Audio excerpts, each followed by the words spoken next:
अस्सलामुअलैकुम viewers. I hope आप सब खैरियत से होंगे। आज हम स्टार्ट करने वाले हैं PSY 403 सोशल साइकोलॉजी का lesson number 2, that is introduction to social psychology.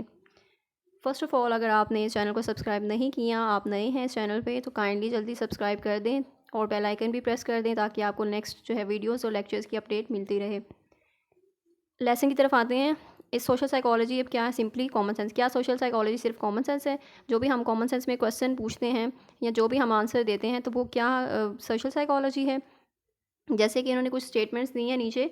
अगर हम स्टेटमेंट्स को देखें, जैसे कि एक्सीडेंट्स होते हैं, एक्सीडेंट विक्टिम्स जो हैं उनकी ज़्यादा हेल्प की जाती है अगर वहाँ पर बाई स्टैंडर्ड्स यहाँ पास पास से गुजरने वाले लोग ज़्यादा हों, जबकि ऐसा नहीं था। कॉमन सेंस जो है हमारी यही कहती है कि हम जो है वो एक्सीडेंट विक्टिम्स की ज़्यादा हेल्प होगी अगर वहाँ पास से गुजरने वाले लोग जो हैं बाई स्टैंडर्ड्स ज़्यादा होंगे, जबकि ऐसा नहीं था। जब सोशल साइकोलॉजिस्ट ने एक्सपेरिमेंट्स किए तब उन्हें जो है वो ये चीज़ कंफर्म हुई, आउटकम से उन्हें पता चला कि ऐसा नहीं था। तो ये है कि हमारी कॉमन सेंस जो है वो सोशल साइकोलॉजी नहीं है। इसके हवाले से कुछ फाइंडिंग्स दी हुई हैं इन्होंने।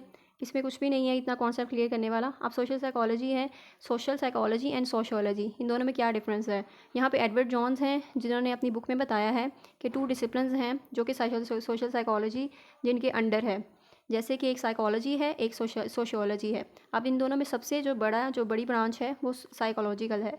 उसमें हम साइकोलॉजिकल सोशल साइकोलॉजी भी स्टडी करते हैं और सोशियोलॉजिकल सोशल साइकोलॉजी भी स्टडी करते हैं। हम दोनों में डिफरेंस क्या है? सोशल साइकोलॉजी जो है वो फोकस करती है कि एक इंडिविजुअल पे, ठीक है, कि इंडिविजुअल पे लोगों का क्या असर है।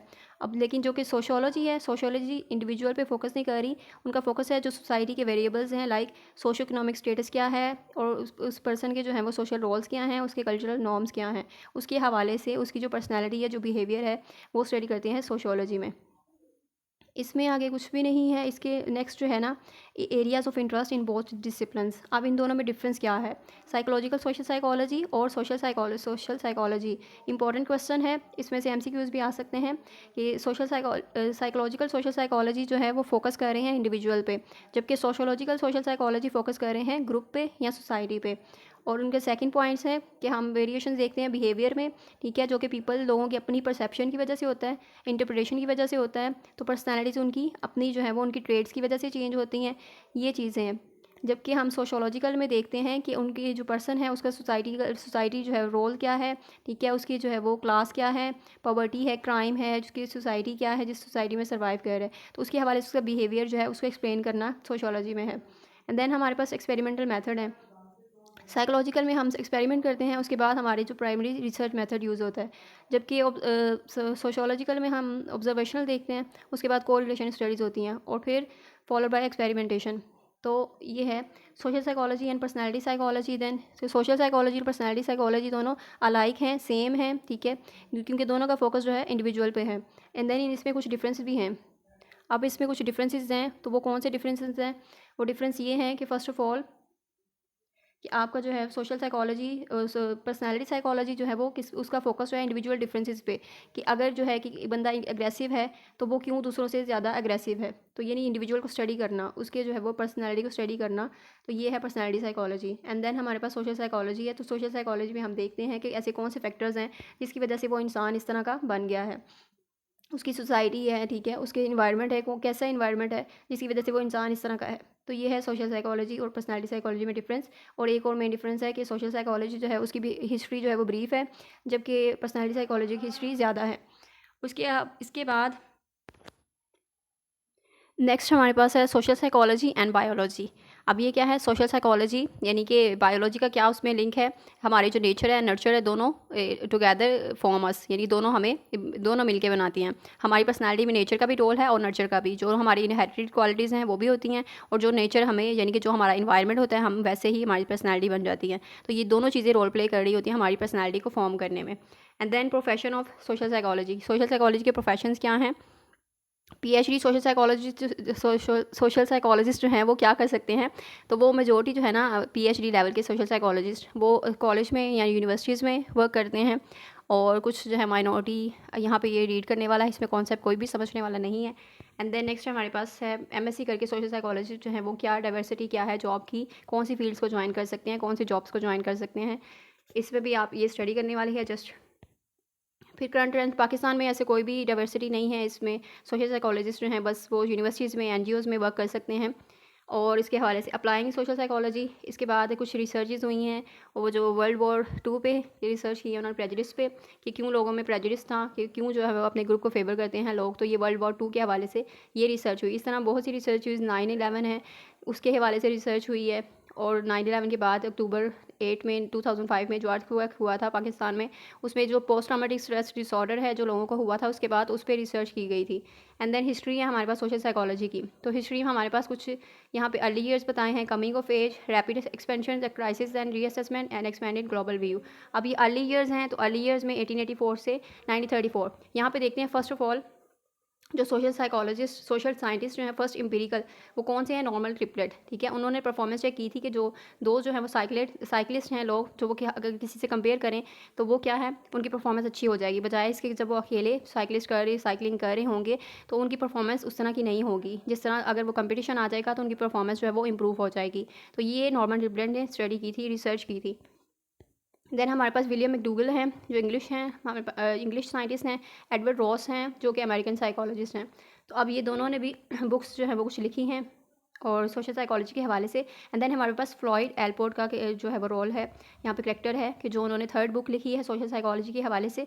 एंड देन उन्होंने कुछ रिसर्चेस किए हैं और उनकी जो है वो बेसिक कन्फर्मिटी पे, नॉन वर्बल कम्युनिकेशन पे, सोशल फैसिलिटेशन पे, ये सारी जो है वो उन पे ये रिसर्चेस जो है उन्होंने की हैं, कंडक्ट किए हैं। देन कमिंग एज ऑफ 1935, अब जो है फर्स्ट 3 डेकेड्स जो हैं, जैसे 1930 तक, ठीक है। तो डेकेड मीन्स 30 ईयर्स। जो पहले 30 साल थे इस सेंचुरी के, 20th सेंचुरी के, उसमें क्या है, बेसिक कॉन्सेप्ट बने थे हमारे। उसके बाद कुछ रिसर्चेज हुई थी, रिसर्च मेथड जो है वो सोशल साइकोलॉजी के डिस्कवर किए थे उन्होंने। उसके बाद 2 इवेंट्स जो हैं वो बहुत ज़्यादा इंपॉर्टेंट हैं, डोमिनेंट रोल प्ले कर रहे हैं यहाँ पे। वो कौन से हैं, ग्रेट डिप्रेशन इन यूएसए, यानी कि वहाँ पे जो है वो ये सोशल स्टॉक मार्केट का जो है वो क्रैश हो गया था 1929 पे, और जो लोग जो हैं अनएम्प्लॉयड हो गए थे बहुत ज़्यादा। तो ये है Great Depression USA. And then हमारे पास social and political upheaval in Europe. तो ये सोशल और पोलिटिकल चेंज कैसे हुआ यूरोप में, तो हम इसको स्टडी करते हैं। इसमें जो बेसिक जो मेन चीज़ है हमारे पास 1936 का जो है इंसिडेंस है, जहाँ पे सोशल साइकोलॉजिस्ट जो है इस्टेब्लिश की थी उन्होंने सोसाइटी, ठीक है, जिसका नाम है society for the psychological study of social issues. तो ये एमसीक्यूज़ के हवाले से एक इम्पॉर्टेंट यहाँ पे है फैक्टर। उसके बाद जो जर्मनी और स्पेन, इटली में जो फैसिज्म हुआ था, ठीक है, जो वहाँ पे डिक्टेटरशिप थी, तो उन्होंने एंटी इंटेलेक्चुअल एटमॉस्फेयर था। तो कुछ यूरोपियन जो है ना, इसके बाद कुछ जो साइंटिस्ट थे ना उसके वो उन्होंने जो है वो माइग्रेट कर लिया टू अमेरिका, ठीक है। लाइक फ्रिट्ज हाइडर है, कर्ट लिविन है, थियोडर एडोर्नो है, ये इन्होंने इमिग्रेट कर लिया अमेरिका पे, ठीक है। यानी अमेरिका चले गए, वहाँ पे इन्होंने अपनी रिसर्चेज़ को जो है वो कंटिन्यू रखा। और उसके बाद उनकी डिस्कवरीज जो थी उन्होंने डिस्कवर किया और ख़ुद को इम्प्रूव किया। उसमें जो है वो इन्फ्लुएंशियल रोल जो है एक कर्ट लिविन का है, जो कि एक ज्यूइश थे रेफ्यूजी। उसके बाद सोशल साइकोलॉजी, अच्छा, उन्होंने 2 जो है वो दी हैं faces of social psychology, 2 research method इन्होंने दिए कर्ट लेविन ने। ये भी इंपॉर्टेंट क्वेश्चन है एमसीक्यूज़ के हवाले से, प्योर एंड अप्लाइड रिसर्च, ठीक है। उसके बाद है हमारे पास नेक्स्ट पोस्ट वार पीरियड है, ये भी इसमें स्टडी करने वाला है आपको। और कुछ भी इसमें कॉन्सेप्ट जो है वो नहीं है कंसेप्चुअल। रैपिड एक्सपेंशन है, रैपिड एक्सपेंशन में हम देखते हैं कि जो भी यूरोपियन इंटेलेक्चुअल्स हैं उन्होंने जो है वो अमेरिकन जो ट्रेन यंग थे सोशल साइकोलॉजिस्ट थे, उन्होंने कैसे एक्सपेंड किया थियोरी को, ठीक है, रिसर्चेज़ को कैसे कंटिन्यू किया, कौन कौन सी रिसर्चेज़ को किया। उसके बाद थियोडोर एडोर्नो थे इसमें, जिसने जर्मनी पे जो है वो रिसर्च की थी कि जर्मनी में जो भी इन्फ्लुएंस था हिटलर का, तो वो क्या क्या था, यानी कि जो उसके पैरामीटर साइकोलॉजिकल क्या थे। उसके बाद मेन जो स्टडी थी स्टैनले मिलग्राम की थी। उन्होंने ओबीडियंस एक्सपेरिमेंट किए कि ओबीडियंस के ऊपर कि लोग जैसे कैसे लोग किसी जो है वो डिस्ट्रक्टिव अथॉरिटी को फॉलो करते हैं। तो ये मिलग्राम की स्टडी जो है वो आगे भी हम रीड करेंगे इसको, सोशल साइकोलॉजी के नेक्स्ट चैप्टर्स में भी आएगी डिटेल के साथ। एंड देन लियोन फिस्टिंगर ने थ्योरी ऑफ कॉग्निटिव डिसोनेंस दी थी, ये भी इंपॉर्टेंट है एमसीक्यूज़ के हवाले से। उसके बाद 1960 में जो टर्मोइल हुआ है यूएसए में, उसके बाद लोगों ने जो है प्रोटेस्ट करना शुरू कर दिया अपने राइट्स के हवाले से। उसके बाद हेडफील्ड एंड बर्शील की जो है वो स्टडी हुई, जिसमें उससे इंटरपर्सनल और ये सारी चीज़ें जो है ये भी आप स्टडी कर लें, क्योंकि ये एमसीक्यूज़ के हवाले से इंपॉर्टेंट है कि किसने कौन सी स्टडी की थी और कौन सी रिसर्चेज की थी। देन क्राइसिस रीअसेसमेंट का पीरियड है हमारे पास, तो इस पीरियड में जो है वो थियोडोर न्यूकॉम का रोल है, जिन्होंने अपनी एक्सपेक्टेशंस जो हैं उनकी क्या थी कि जो भी है हमारे पास नियर फ्यूचर में जो भी एक्सपेक्टेशंस हैं उनको कैसे उन्होंने एक्सप्रेस किया, ठीक है। हमारी जो एथिक्स हैं उनको उन्होंने कहा कि रिसर्चेज में हमारी एथिक्स जो है वो इम्प्रूव होनी चाहिए, ठीक है। और जो बाइस है उसको कैसे रिमूव करें, जैसे कि इन्होंने बताया है कि जो वुमेन है उन्होंने कहा कि हमारी जो सोशल ग्रुप में हमारा जो रोल है वो उसको क्या किया जा रहा है, उसको डिमिनिश किया जा रहा है, और वहाँ पे बाइसेस हैं, ठीक है। तो उनको प्रेफर किया जा रहा है हम पे। तो ये है कि बाइसेस को रिमूव करना था, और उसके बाद हमारे जो एथिकल जो स्टैंडर्ड्स हैं उसको इम्प्रूव करना था इस पीरियड में। और इसमें रिसर्च मेथड भी कुछ इम्प्रूव हुए हैं, ठीक है। यहाँ पे कुछ रिसर्चेज़ हैं एक्सपेरिमेंटल के अलावा, एक्सपेरिमेंटल मेथड आए, उसके बाद एक और स्टडी थी यहाँ पे कोरिलेशन मेथड जो है वो भी इसमें ही डिस्कवर किया गया। एंड देन हमारे पास है expanded global view of social psychology, यानी कि हम ग्लोबल तौर पे उसे देखें कि सोशल साइकोलॉजी क्या है, ठीक है। तो सोशल साइकोलॉजी का जो है रोल वो सोसाइटल वेरिएबल्स पे है, कि एक वो सोसाइटी जो वेरिएबल्स हैं वो कैसे जो है वो एक्सप्लेन करते हैं सोशल बिहेवियर को, ठीक है। जैसे हम पहले भी इसको डिस्कस कर चुके हैं, सोशल साइकोलॉजी क्या है कि हम जो है देखते हैं कि सोशल बिहेवियर एक इंसान का, उस पर जो है वो जो भी वेरिएबल्स हैं, कौन से वेरिएबल्स उसके बिहेवियर को, ऐसे बिहेवियर को बना रहे हैं। तो लोगों का इफेक्ट क्या हो रहा है उस पर, इन्वायरमेंट का क्या इफेक्ट हो रहा है, तो हम उस चीज़ को स्टडी करते हैं, सोशल बिहेवियर को स्टडी करते हैं। एंड देन कल्चर स्पेसिफिक देखते हैं हम, या फिर ये देखते हैं कि बायोलॉजिकल फैक्टर हैं या फिर वो उसके कल्चर की वजह से उसका बिहेवियर ऐसे है, तो ये चीज़ हम उसमें स्टडी करते हैं।